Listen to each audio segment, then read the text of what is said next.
Hi. Almost everyone watches me without a subscription. Please support my channel with a subscription. I try for you. Thank you. Story 1. I, 21F, have fallen in love with my arranged marriage husband, 28M, who doesn't love me back and sleeps with other women because I let him. How do I get a happy marriage now? My, 21F, and my husband's, 28M, marriage was an arranged one between our parents. I was 16, and he was 23 when they forced us together. I don't want to get into the ethics of this because I know it's bad, and even though it's their culture, their views are cruel and incredibly sexist. Luckily, my husband was a good man, and compared to most of my friends, my marriage was peaceful. He never hit me or treated me like a slave, and I'm so grateful to be married to him instead of anyone else. Our first year was incredibly painful because both our parents demanded grandchildren and neither of us was strong enough to resist them. Luckily, we only had to have sex about 5 times for me to get pregnant with twins, and I thoroughly hated it so much that after we got the positive result, he promised never to touch me again. Something that most men wouldn't have done. It was so painful for me that I was crying every time. I don't blame him too much for the bad experience because we were both virgins, but that week was enough for me to never want sex again. After my sons were born in a thankfully easy birth, we stayed in our country until I was 18 before he got a job in Canada, something we have been after since our marriage. He's a doctor and a really good one. We left our family and moved here. And we were finally free. And neither of us wants to go back. Me for obvious reasons, and him because he's 5th of 11 siblings and his entire family is horrible like my parents. He offered me a divorce if I wanted, so I could have a new life. But I have no education, so I cannot work, and I have 2 sons that need their father, so even though I didn't love him, I stayed and told him as much. We became more like friends, and our marriage only existed on paper, but he was never bad to me. He gave me money to spend and would buy me things, and I would cook him his favorite food and keep the house nice for him and do all the chores. Our children never knew that their parents didn't love each other because we were always nice to each other. And when we got here, I asked him if I could get an education, so he enrolled me in a local university to study business. I'm almost done now, so I can start working and actually do something besides go crazy in my house. My son started daycare after we came here so that they would learn English, and I started to get really bored, so I downloaded a bunch of apps on my phone because he bought me a brand new iPhone, and that's how I found Reddit, which I have been using to practice my casual English. I'm using a throwaway account because I don't want my actual account to get attention because of this post. After a few months here, he sat me down and told me that he had urges that only a woman could feel, but he didn't want to hurt me and wouldn't force me to do anything. He asked for my permission to have sex with other women, and I said yes. As long as he hid it from other people and our kids, I don't care what he did. He would go out every Friday and come back happy, and I was just happy that he was satisfied. I didn't love him, but I cared for him like I would a friend. When COVID-19 started in mid-2020, I got very sick early. He pulled a lot of strings so I could get the best care in the hospital he worked at. I was useless for almost a month and a half, and he was amazing. He looked after my needs, kept my sons happy, and worked at the same time. What sparked my love was something he did when I was in really bad pain. I was at home then, but I still couldn't really do anything without getting out of breath. It was nighttime and he was helping me get into bed, but I was struggling for some reason and my entire body was painful. I was trying really hard not to cry and he noticed. He picked me up, sat down on the bed, and laid my head on his lap. He started to stroke my hair while singing to me until I fell asleep, and when I woke up, he had fallen asleep in that position because I was sleeping on him. I didn't want to wake him, so I covered him with a blanket and hugged him until he woke up an hour later. He was so tender with me when I was sick that I fell in love, and even after I was cured, he was still so kind to me. When I'm grumpy, he makes me coffee, when I'm sad he hugs me, and he does so many other things that show that he cares about me. When I went through a period after my sickness where I thought I was ugly, he started to tell me I was beautiful several times during the day. Something he still does. I started to work out with him last summer, and I know it seems a bit boastful, but I think I'm really attractive now. Men started to flirt with me, and even though I would never stray, he is always so protective of me.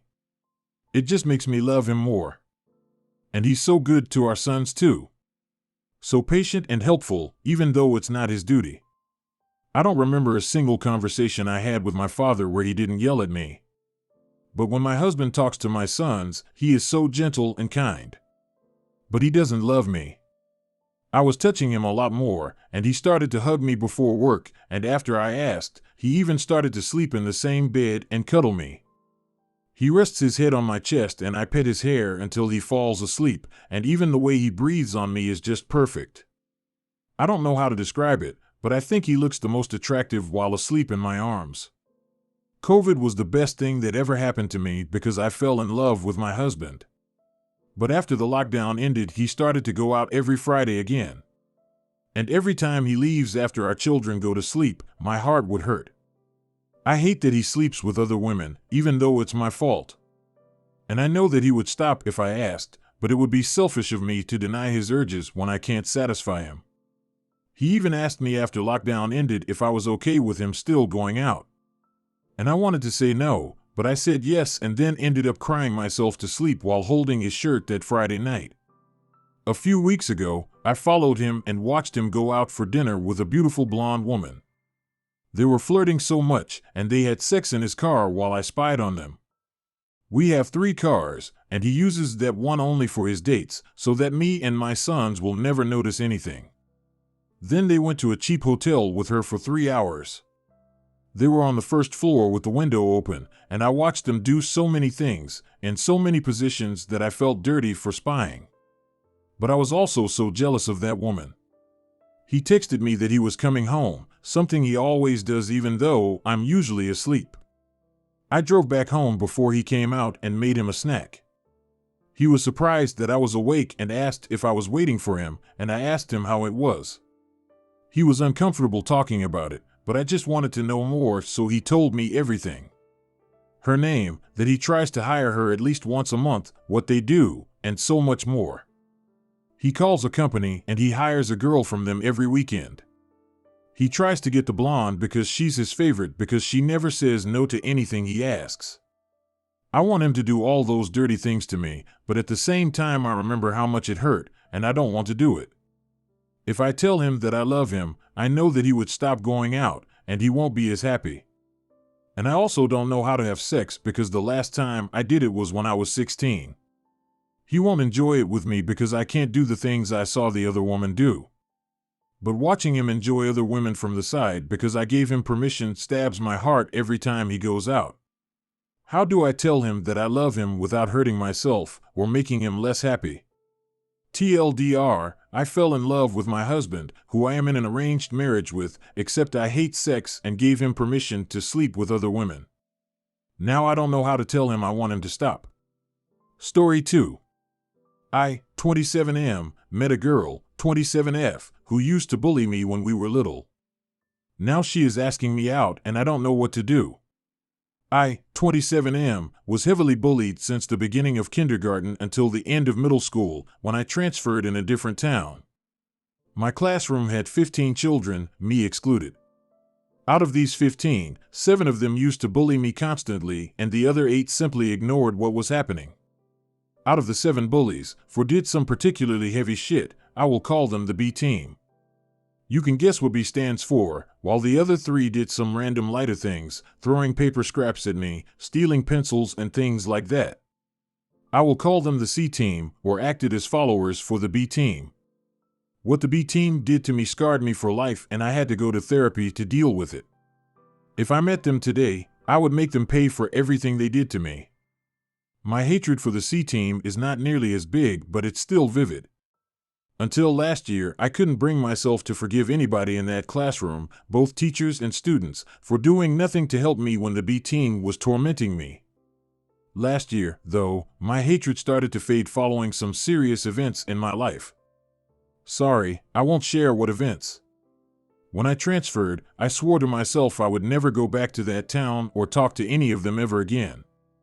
Despite that, my past has found ways to follow me, I work in a pub, not sure if this is the right term in English, part-time twice a week, and around 6 months ago I met Nina, 27F, there by chance. Nina was one of the 3 bullies of the C team, and, while I have forgiven them now, it doesn't mean I want to have anything to do with her, so I tried to stay professional and act as if nothing was wrong. Anyway, physically she hasn't changed much. I mean, she has grown up since middle school, obviously, but I could still recognize her. I'm not sure if I made myself clear. The same cannot be said for me probably. In middle school I was fat, white like snow, and I had light brown hair, while now I'm fit. My skin is a bit more pink and my hair have darkened in the last few years. When some of my friends look at my old photos, they struggle to recognize me.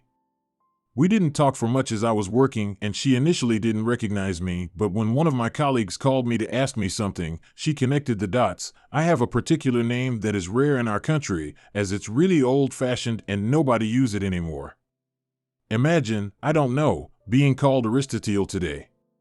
Once she recognized me, her demeanor changed drastically and she got out pretty soon. She came back a couple of times in the following months and she was quite shy toward me whenever we interacted. Few weeks ago she got mildly drunk and she started sobbing and ranting about what a crappy person she was in the past and how her life is shit. It was the classic drunken rambling and I didn't pay it much attention. I simply stopped serving her alcohol and gave her some water, but at some point she grabbed my hand while I was taking away one of the empty glasses and she apologized. I have to say it felt weirdly good. She didn't come back in the following weeks, but few days ago she texted me on social media, apologizing profusely for whatever she did while drunk, and then she suddenly asked me out. At the time I was evidently too stupid or tired to understand clues and didn't understand it was meant as a date. She asked me out for a coffee and I thought she simply wanted to apologize in person or talk about the past in a more sober state. I realized my mistake yesterday when I talked about it with a friend. Now I'm torn on what I should do. On one side, what Nina did in the past has conditioned me greatly and I can't simply forget about it. On the other, she really looks apologetic and she seems to have changed. It's been 15 years and maybe I should give her a chance. TLDR, I met one of my old bullies by chance. She seems apologetic and she asked me out. What should I do? Update: I, 27M, wasn't sure about doing an update post, but I thought it would be fair to update you on how the situation evolved. I decided to meet Nina, 27F, for that coffee. It was awkward, but it wasn't that bad. She apologized profusely about the past. I thought her apologies would make me feel good, but to be honest, I was wrong. The truth is that I still think badly of the Nina who bullied me in middle school, but I couldn't see that Nina in the current Nina. I don't know if what I'm trying to say makes sense or if my brain finally decided to give up on me. Her voice, her demeanor, everything except for her face is completely different. I told her exactly how what she and the other bullies did affected me, and then I decided to forgive her, more or less. I decided to start over as strangers and told her as much. I told her that while I couldn't forget what she did in the past, I don't know the current Nina. It's been 14 years since those times, more than half of our lives passed since then, and I firmly believe people can change. I did. So, if she wanted to try and get to know the current me, we could act as if that was the first time we met and move on from then. I don't know if this decision showed my maturity or my stupidity. I guess the future will tell. I admit what she did next made my giggle a bit. I think she took it from a film, but I don't remember which one. She stood up and got out of the coffee shop, then came back in, sat down, and introduced herself. We chatted for a bit and it was okay. I want to thank the people who gave me advices in the comment section of the previous post. TLDR, I decided to forgive her and we decided to start over as strangers and see what happened. Please subscribe, leave comments, rate videos, and click the bell not to miss my videos.